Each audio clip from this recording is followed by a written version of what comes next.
With a major debut or return set for AEW and more, this is Wrestling Hub. My name is John, and you're watching the Wrestling Report. Before we get into the rest of the video, make sure you subscribe to Wrestling Hub and turn on all notifications to stay up to date with everything in the world of pro wrestling. Also, don't forget to follow us on Instagram at Wrestling Hub Official and follow us on Twitter at Wrestling_Hub.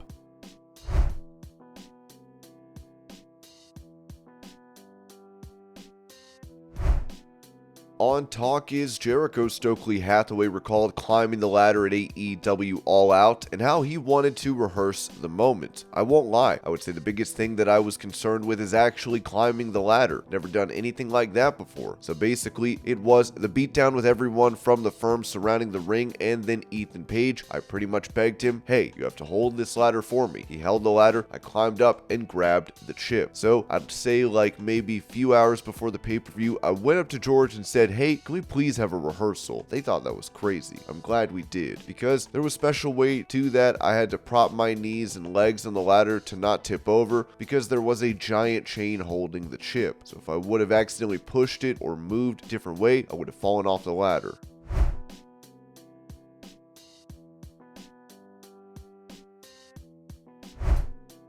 For that same interview, Hathaway mentioned his debut for AEW where he revealed, I was available and Dax Harwood is one of my good friends. We were talking back and forth and he sent me a screenshot. He was having a conversation with Tony Khan and the screenshot was Tony just being like, let's go, in all caps with 37 exclamation marks. That was the beginning of the talks of me coming in. We didn't meet face to face until I would say double or nothing. I met you, Jericho, and you were like, who is this guy? I walked in and half the people knew me. I was not signed, I was just backstage. I debuted, it was a handshake deal, and it became official a few hours after that.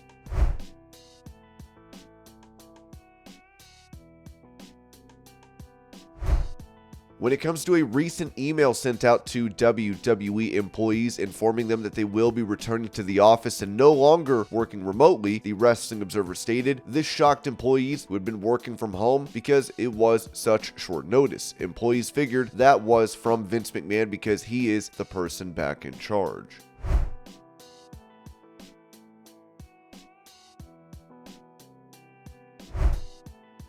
Talking about having another belt on NXT, Booker T told Fox News Digital, we should have a mid-card belt for the ladies, almost like a television championship where it's not competing with the women's NXT championship, just to give someone else a little bit of a rub, a little bit of shine, as well as a little bit of something to work for because it's always going to be a while before you work your way to that big goal.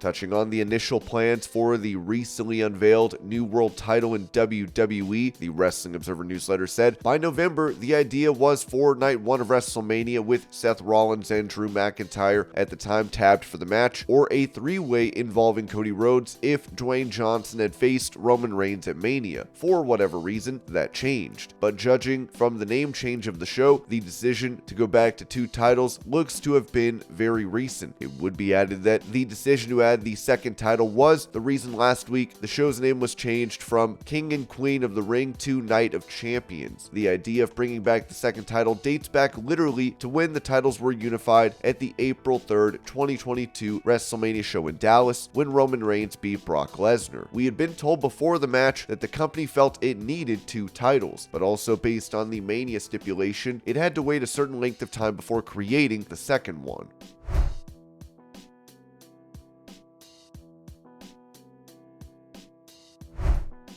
Speaking about that previously mentioned championship, Jim Cornette mentioned this about WWE's decision to have another world title, saying on his Drive-Thru podcast, how does this make sense? The best guy won't wrestle often, so we're going to make another guy another champion. I can believe an interim champion. I could buy that. That's done in sports, even though Tony Khan does it too much. But no, this is just for no reason. And the reason that they gave does not hold up to any logic or common sense in terms of the fan enjoyment. It doesn't make any sense.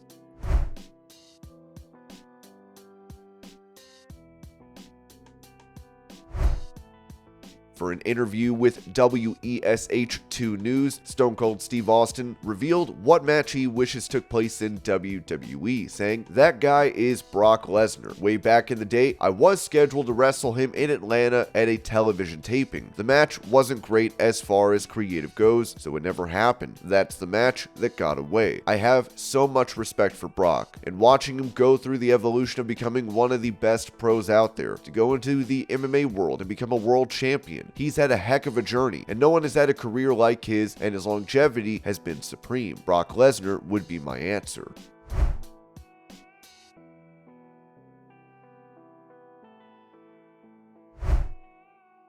Sticking with Steve Austin, he would also note the possibility of having a match at WrestleMania 40, telling Chris Van Vliet, "A year away in this business goes like that. So, in the future, I'm not lobbying for it, but can anything happen? Yes, because I always say never.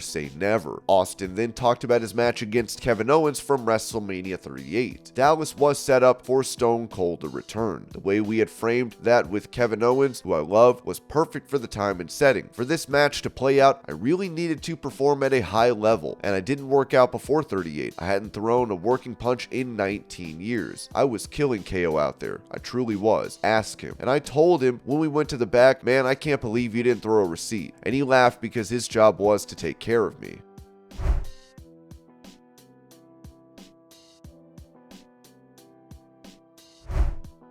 For a status update on Miro, who has been absent from AEW programming, the Wrestling Observer noted, "Regarding some frequently asked questions of late, there is nothing new on Miro. He's on the roster and hasn't been used."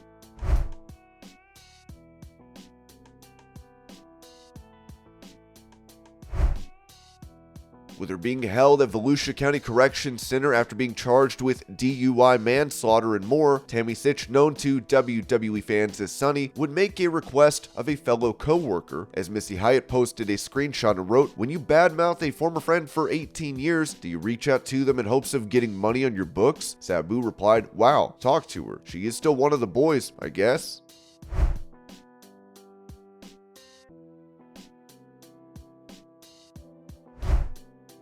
When it comes to the recent name change for a WWE star, Dave Meltzer explained in the Wrestling Observer newsletter, they dropped the Madcap Moss name since they dropped the actual gimmick some time ago, and he'll be Riddick Moss going forward.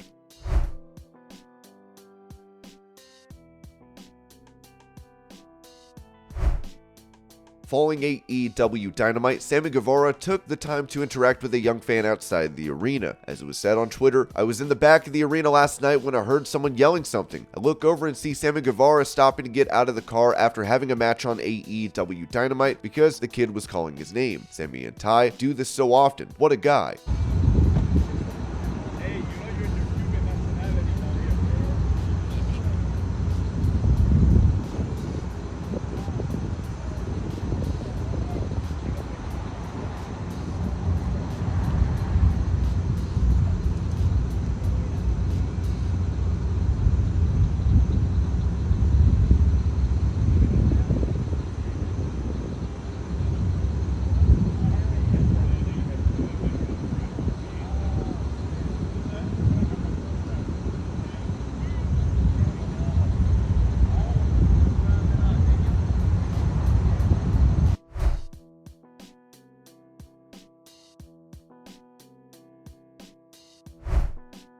With Mercedes Moné signing an extension with New Japan Pro Wrestling, Sean Ross Sapp reported, "NJPW sources tell us they're hopeful they can continue working with Mercedes Moné. We're told thus far the relationship has been a positive one, though she's not anchored to anything long term."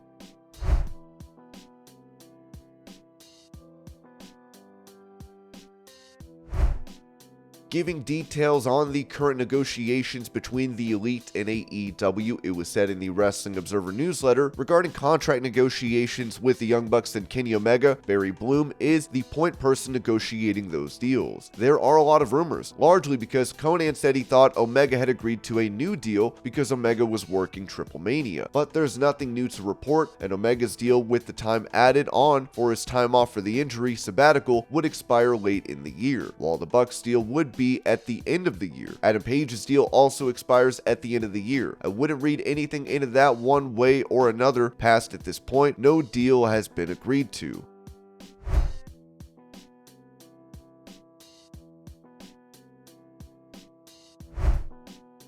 With this being his first pro wrestling booking since his departure from WWE, Goldberg will be with Kevin Nash, Booker T, DDP, and Paul White in Manchester for this weekend.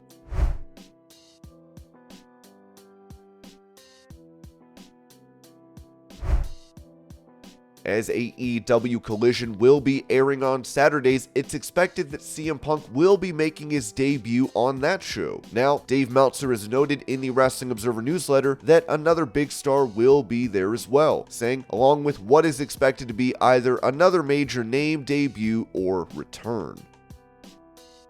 And this was your pro wrestling news update. I hope you're all having a great day. Thank you so much for watching, and I'll see y'all later.